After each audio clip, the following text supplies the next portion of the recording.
Hello students, this is Bhupendra. Online study की इस series में आज हम चैप्टर सेकेंड वैद्युत फ्लक्स तथा गॉस की प्रमेय के बारे में अध्ययन करेंगे।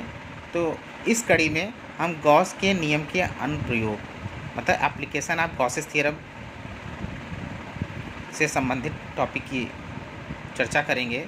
तो मेरा फर्स्ट टॉपिक है अनंत लंबाई के एक समान आवेशित सीधे तार के निकट वैद्युत क्षेत्र की तीव्रता ज्ञात करना।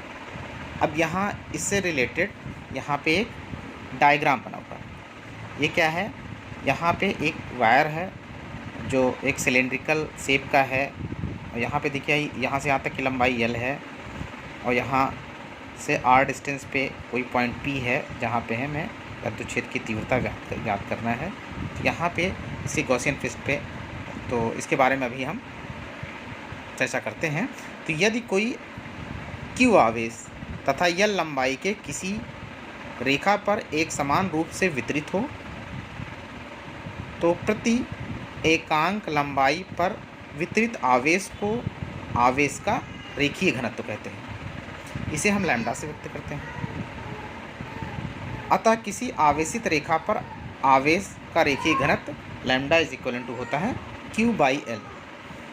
अब ये स्ट्रक्चर है, इसके माध्यम से हम पहले जैसे जैसे इसे बनाया गया है उसी के आधार पर हम इसको एक्सप्लेन कर देंगे।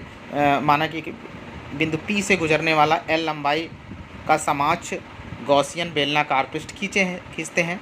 सममित के कारण इस पृष्ठ के प्रत्येक स्थित बिंदु पर वैद्युत क्षेत्र की तीव्रता का परिणाम E समान होगा। मतलब इसके प्रत्येक पॉइंट एवरी पॉइंट पे इलेक्ट्रिक इंटेंसिटी इक्वल होगी तथा त्रिज्यता बाहर की ओर दिष्ट होगा। R डिस्टेंस क्या होगा? हमें P निकालना है तो ये बाहर की ओर होगा। इस प्रकार पृष्ठ पर लिए गए किसी भी क्षेत्रफल dA के लिए वैद्युत क्षेत्र वेक्टर E तथा क्षेत्रफल dA दोनों एक ही दिशा में होंगे। देख रहे हैं ना, E और dA क्या है? दोनों बोथ आर सेम डायरेक्शन। अतः क्षेत्रफल अवयव dA से होकर जाने वाला वैद्युत flux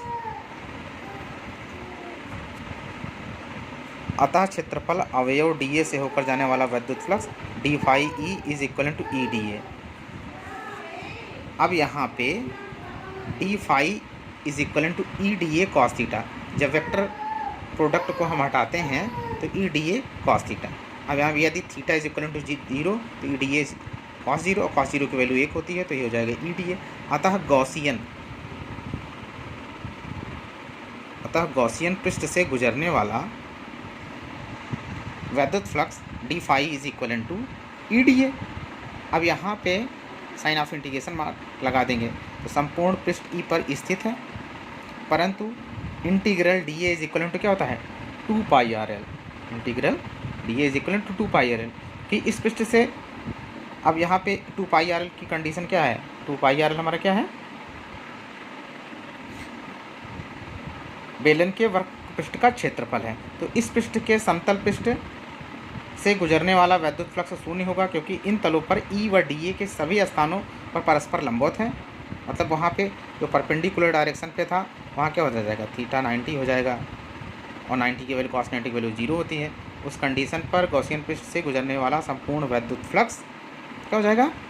phi E is equal to E into 2πRL। इसे इक्वेशन फर्स्ट मान लीजिए।